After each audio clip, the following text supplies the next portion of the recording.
Hello and welcome back, or welcome if you're new. If you're new here, my name is Elena. I'm the homeschooling mama to 3 kiddos, and here on the channel we talk about everything from homeschooling to homemaking, all the things in between. Today, as you can see from the title, we're doing a Christmas book tag. It is the sweetest tag ever. Just heard about it this morning and I wanted to jump on and also share.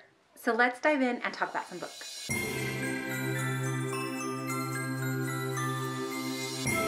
This tag was created by Lou over at Faith and Fiction, and I believe she had some help alongside with her friends there in this book club, but I'm not too sure of those details. I will list her channel down below.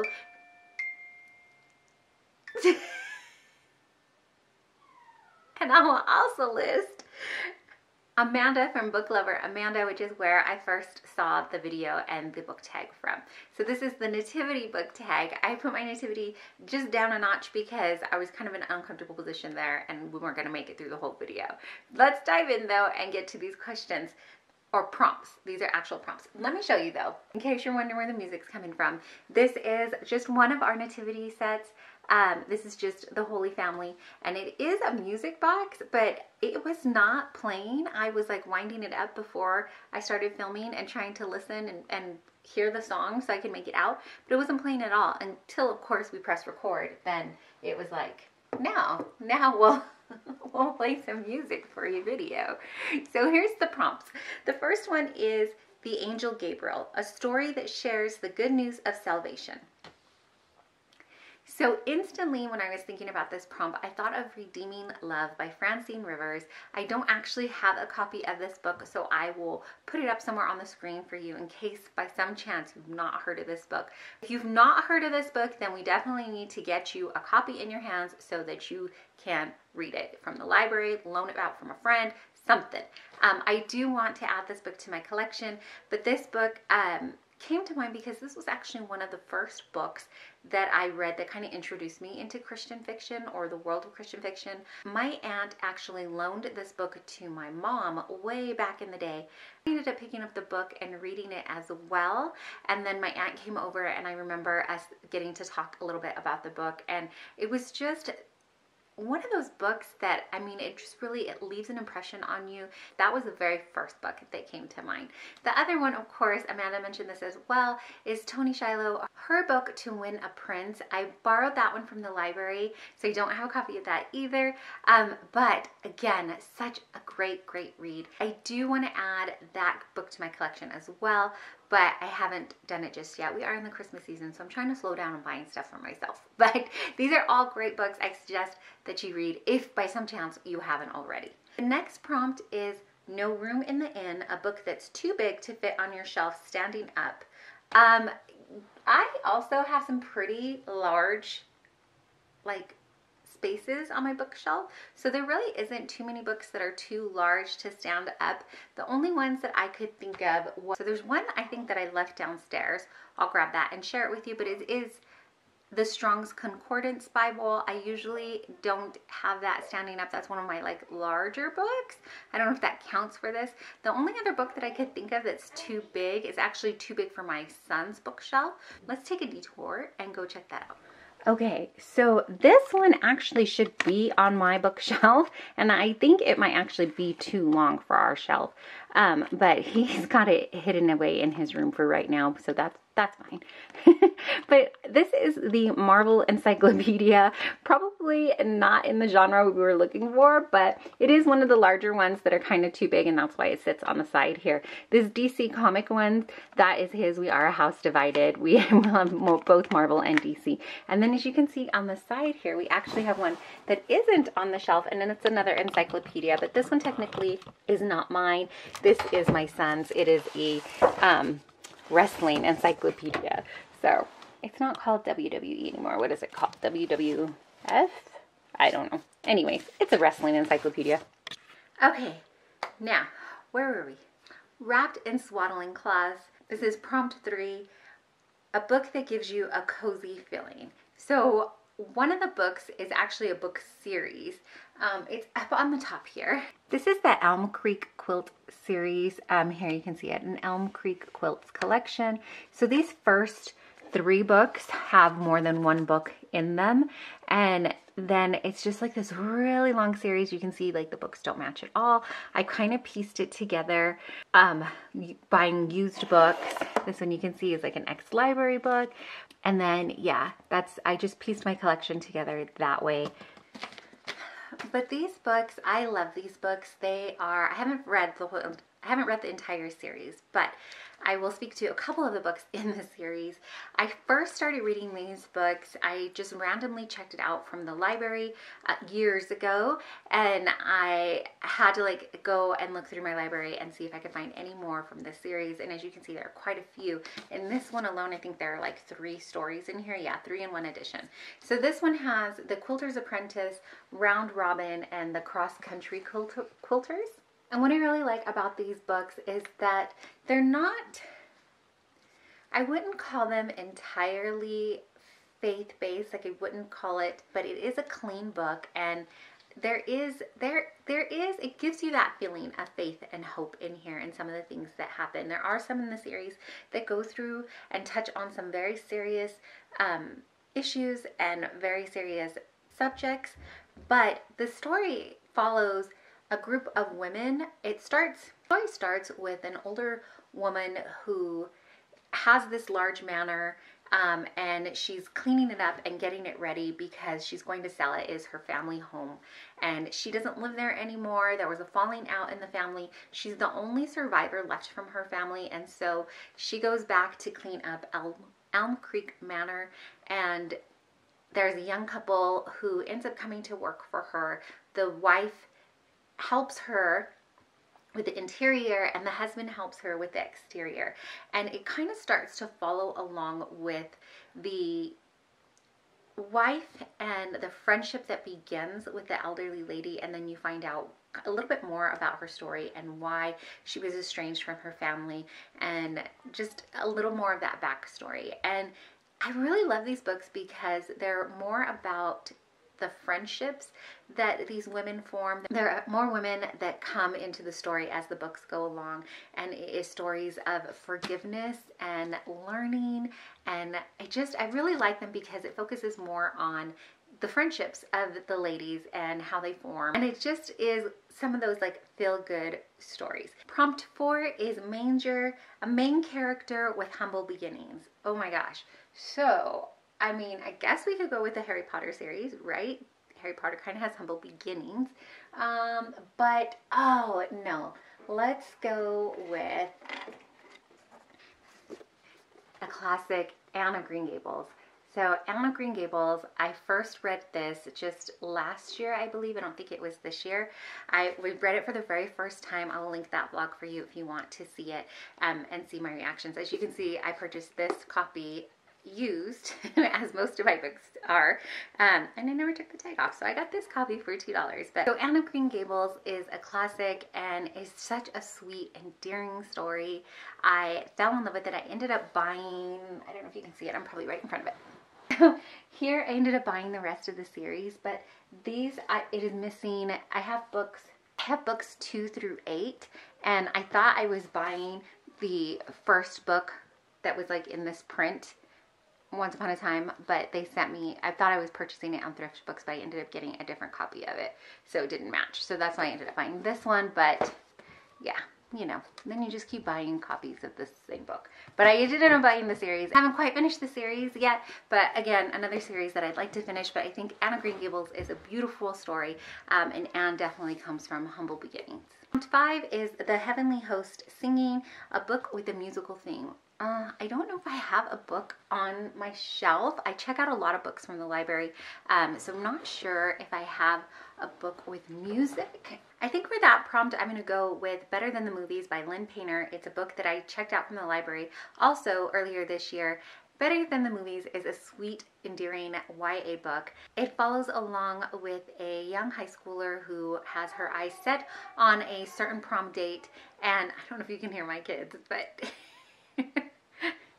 that is the mom life. So it's about these high school kids. They live next door to each other. They don't get along very well growing up. The boy neighbor kind of always pokes fun and does pranks and things, and then it turns into this like sort of prank war between one another. But come their senior year and getting prepped for prom, she enlists his help into something, and then things ensue from there. At the beginning of each chapter, if I'm remembering correctly, it has a song title or like a movie quote, and then at the back of the book it actually has a soundtrack for all of the music that is mentioned in the book. So that is a sweet book. If you haven't picked that up and you like YA romance, that would be one I definitely recommend. This isn't a recommendations video though. This is just the prompts. Sorry, getting carried away here. Okay, prompt 6. Shepherds and Sheep, a story that contains an animal. Oh, wow. I keep looking on my shelf, but I read a ton from the library.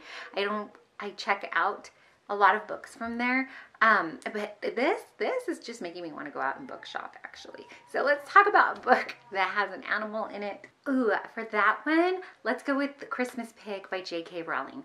I didn't read this over the Christmas season. I think I read it like in the summertime at some point. Maybe I was doing like a Christmas in July. I really don't feel like there's ever a wrong time to read Christmas books. But anyways, I read that book for the first time this year, and it is a children's book, but there are some lines and themes in there that were just really sweet. It talks about hope, especially near towards the end. I talked about that in the video where I mentioned the book first too, that there's just something about it that when it ties up, it leaves you with a little spark of hope and just this feeling of hope is what I want to say, right? Light and love.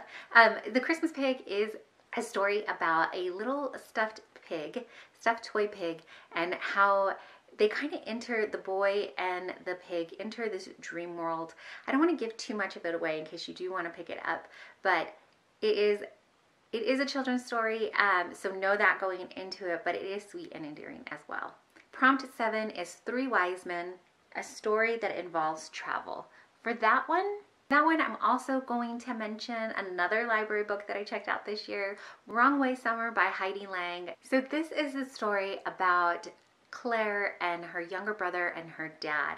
So since Claire's mom has left, the dad has taken care of the 2 kiddos, and this is kind of a coming of age story, and it follows along Claire and her dad and her brother as they set about in this, I think it's like a converted van. He gets this great crazy idea, and Claire's not sure she's all for it, but they take off in the van and they're gonna start living this grand adventure in it. And then in it you find out exactly why the dad has decided, all of a sudden it feels like, to have this grand adventure, and things that happen along the way. She learns a little bit about her dad, and she also learns more about herself and her brother, and kind of just being that older sibling and what it means to protect your younger sibling. It is a middle grade book, so if that's something you like to read too, that's also a great one that does involve travel.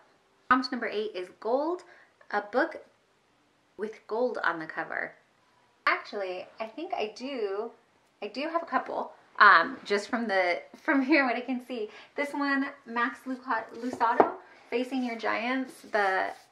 I don't have the book cover for it anymore, but that has gold on the spine. And oh, look, here on my cart, I am reading Atomic Habits. I just started this one. It's kind of got some gold here. I'm not sure you can see. I'm kind of all over the place with my reading. I started annotating it. I haven't, like I said, finished this one, but this one also has gold on the cover. This one came highly, highly recommended from a lot of people. So I thought I would finish out my year at least picking it up and trying to finish it. As you can see, like I said, I started annotating it, but I haven't finished it. But this has some gold on the cover. Prompt 9 is Frankincense, a book that was gifted to you. I don't actually, could it be, I wonder, I don't think I've been gifted a book for a very long time, actually, unless it counts that like I gifted it to myself. My husband's not a huge reader yet. We're still holding out hope for him, and my kiddos are not really shopping by themselves for mom, so they're not picking out books for me. So how about a book that I was loaned for an indefinite amount of time?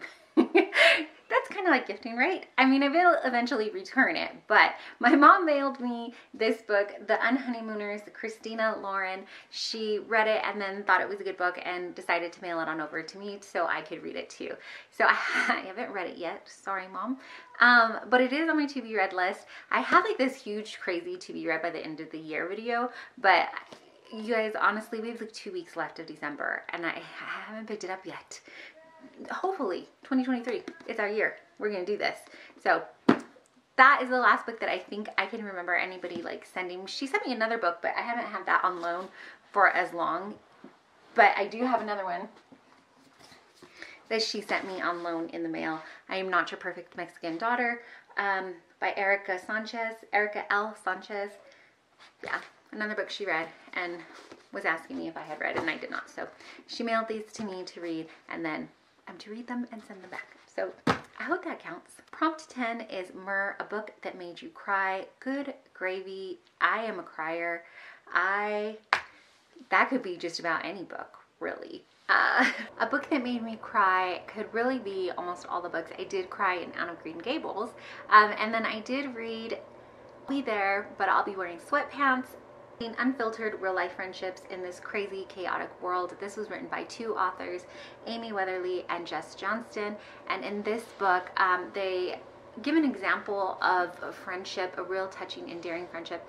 And their friend has had a miscarriage, and it was just about how they came alongside her, and that was very personal to us, or personal to me. And so it was beautiful to read this friendship, and also kind of a little heartbreaking at the same time, just going through that. So anyways, so that was, sorry, that was a good book too. That one brought tears to my eyes. Prompt 11, Mary and Joseph, a book with a big surprise. I don't know. I'm trying to just off the top of my head, but I don't remember.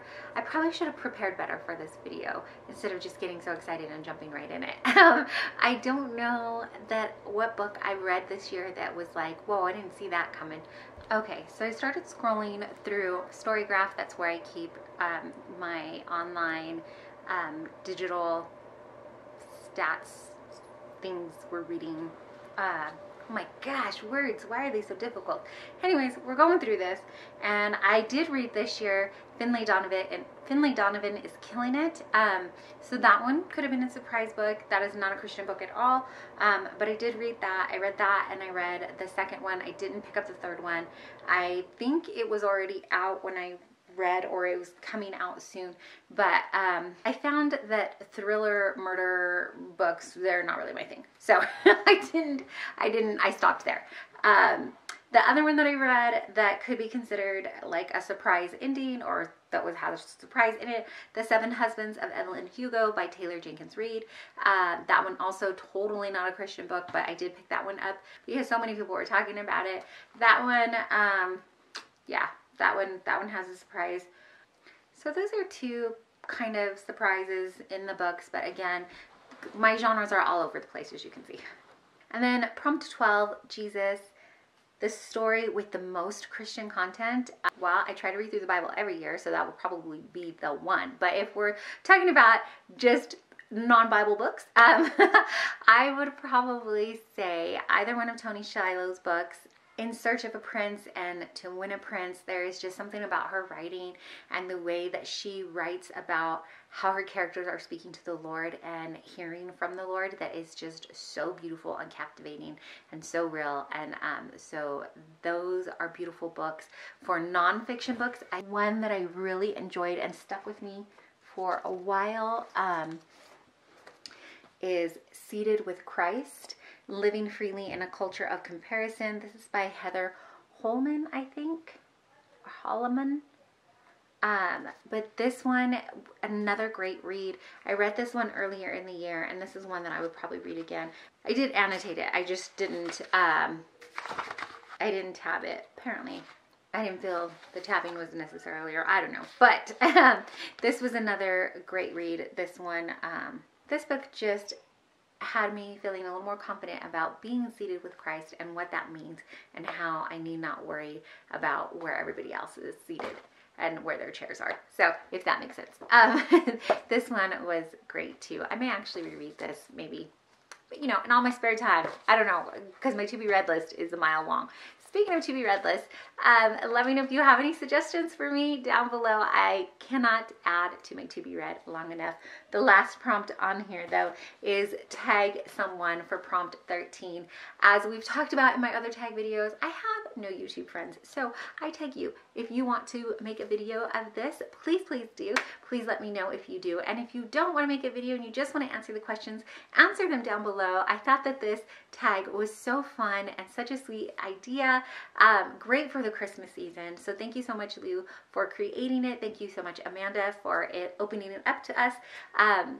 I hope that you all enjoyed this video. If you did, would you give it a thumbs up? It lets me know what kind of content you're looking for, and it really helps the channel. But more importantly, in case you need to know or you just need to be reminded, may it please be the one to tell you that you are deeply and truly loved and so appreciated. As always, I really appreciate you taking your time out and spending it here with me. Thanks so much for watching.